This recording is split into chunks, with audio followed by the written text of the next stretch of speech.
Coucou, c'est Tiffany du blog du Bonheur et des Livres, j'espère que tu vas bien, je suis très heureuse de te retrouver dans cette nouvelle vidéo. Alors aujourd'hui, on continue sur la question comment prendre du temps pour soi. Et donc aujourd'hui, cette astuce, ça va être de vaincre deux croyances. En fait, dans le monde d'aujourd'hui, ce monde où on va à 100 à l'heure, qui nous stresse et qui nous empêche de prendre du temps pour nous, eh bien en fait véhicule deux croyances auxquelles on a donné notre accord.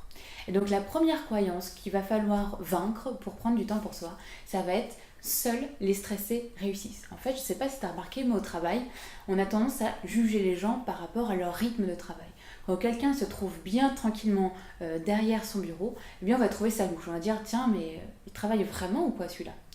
Et quand on va croiser une autre personne dans le couloir, rouge, en sueur, avec une tonne de dossiers sous le bras, en train de courir, qui n'a même pas le temps de nous dire bonjour, on va dire « Oh là, dis donc, il travaille bien, il a beaucoup de travail, c'est bien ça, il va réussir. » Eh bien, c'est totalement faux. C'est une croyance.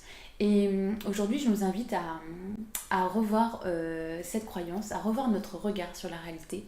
Et si la personne qui était tranquille dans son bureau savait simplement se respecter, respecter ses limites et savait s'organiser. Et si finalement c'était ça le modèle de réussite, parce qu'en fait réussir, c'est pas connaître le succès ou avoir plus d'argent, parce que ça amène beaucoup de stress. En fait, la réussite, c'est de connaître le succès, mais dans la sérénité et le bonheur en fait. Donc c'est ça que je t'invite aujourd'hui, donc à vaincre cette croyance, seuls les stressés réussissent, c'est pas vrai. La deuxième croyance, c'est qu'il faut profiter à fond de la vie. Donc là, j'ai envie de te dire oui et non. Et surtout non. En fait, cette croyance va nous pousser à, là aussi, à ne pas respecter nos limites, à ne pas respecter notre sommeil, à ne pas respecter notre besoin de se détendre, de se reposer.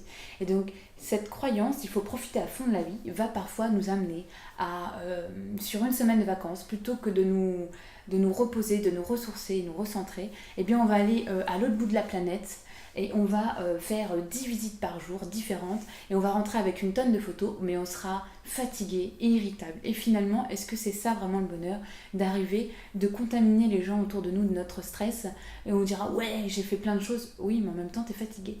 Donc moi ce que je t'invite à faire, c'est de revoir ces croyances, de voir si tu y crois et de voir ce que tu pourrais changer. Est-ce que tu pourrais changer ton regard et est-ce que tu pourrais voir comment avoir une nouvelle croyance que le prendre du temps pour soi, eh bien c'est essentiel pour notre bonheur et pour rendre les autres heureux. Et donc je t'invite, voilà, très sincèrement, à prendre du temps pour toi. Donc j'espère de tout cœur que cette vidéo t'a plu. J'espère surtout qu'elle t'aidera à faire de ta vie une vie plus belle et plus sereine. Je te dis à demain dans la prochaine vidéo. Salut!